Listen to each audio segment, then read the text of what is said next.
તો એપ્રિલ મહિનામાં જ રાજ્યભરના લોકો મે મહિના જેવી ગરમી અનુભવી રહ્યા છે।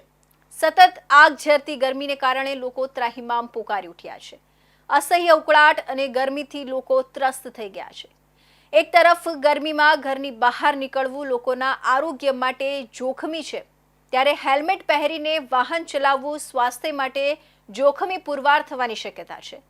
સતત ટ્રાફિક સિગ્નલો પર હેલ્મેટ પહેરીને વાહન ચાલકો ઊભા રહી શકે તેવી સ્થિતિમાં નથી, ત્યારે મુખ્યમંત્રીને હેલ્મેટના કાયદાને લઈને નારાજગી વ્યક્ત કરતો પત્ર પૂર્વ ધારાસભ્ય ધીરુ ગજેરાએ લખ્યો છે।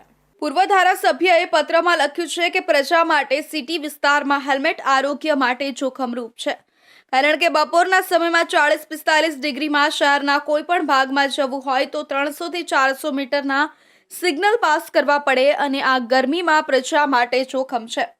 કોઈ પણ મગજના ડોક્ટરનો અભિપ્રાય લો તો કહેશે સિટી વિસ્તારમાં હેલ્મેટ જોખમ છે।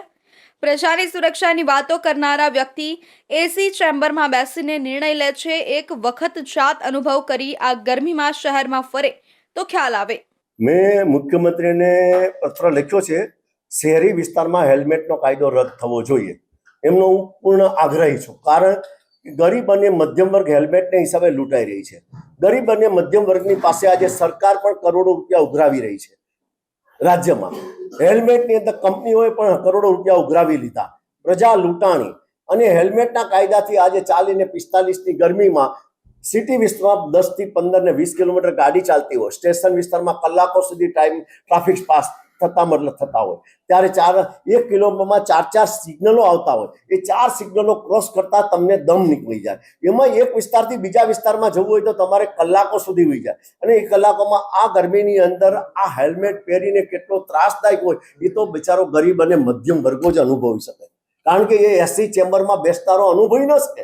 એસી ચેમ્બરમાં બેસનારો માણસને ખ્યાલ જ નથી કે એને કેટલો અનુભવ કેટલી ગરમીમાં કેમ, કારણ કે એસી ચેમ્બરમાં બેસીને ગાડી પણ એને એસી હોય, જેથી એને ખ્યાલ ન હોય। પૂર્વ ધારાસભ્ય ધીરુ ગજેરાએ જણાવ્યું કે પ્રજા માટે હેલ્મેટ ખાડાઓ, રસ્તાની સાઈડ પર કચરાની ઢગલાઓ અને ગટર સમસ્યારૂપ છે। પ્રજા હેલ્મેટમાં લૂંટાય છે અને ગરમીમાં પણ બીમારીઓનો ભોગ બનશે। જેથી મારી અપીલ છે કે આપ આ નિર્ણય માટે ફેરવિચાર કરીને સિટી વિસ્તારમાંથી હેલ્મેટમાંથી મુક્તિ આપો। પ્રજા મંદિર જાય ત્યારે, લગ્ન પ્રસંગમાં, શ્રદ્ધાંજલિમાં, સ્કૂલોમાં ક્યાં સાચવે અને ઘણીવાર ગાડીઓ પરથી ચોરાઈ પણ જાય છે। જેથી પ્રજાને પણ મારી અપીલ છે કે આપના વિસ્તારના એમપી, ધારાસભ્ય તેમજ આગેવાનો પણ પત્ર લખીને રજૂઆત કરો। સરકાર આ કાયદા માટે બિલ લાવી અથવા વટહુકમથી રદ કરે એવી મારી અપીલ છે।